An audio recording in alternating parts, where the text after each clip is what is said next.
அன்பு தாயாரு கேட்டுக்கொண்டிருக்கிற மாலை வேளையில இயேசு கிறிஸ்து உங்களுக்காக அவர் உயிர்த்தெழுந்தார், உங்களுக்காக அவர் உயிரோடு இருக்கிறார். அநேகர் மனிதர்களும் ரட்சிக்கவும் மீட்டெடுக்கவும் இன்றும் அவர் ஜீவிக்கிறார் என்று வேதத்தில் பார்க்கிறோம். இயேசு நன்மை செய்தபடியாக தான் அவரை பற்றி நாங்கள் சொல்ல வந்திருக்கிறோம்.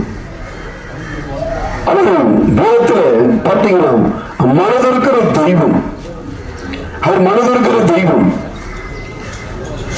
ஆகையால் அநேகர் மனிதர் மேல அவர் மனதிருக்கிற தெய்வமா இருக்கிறார்.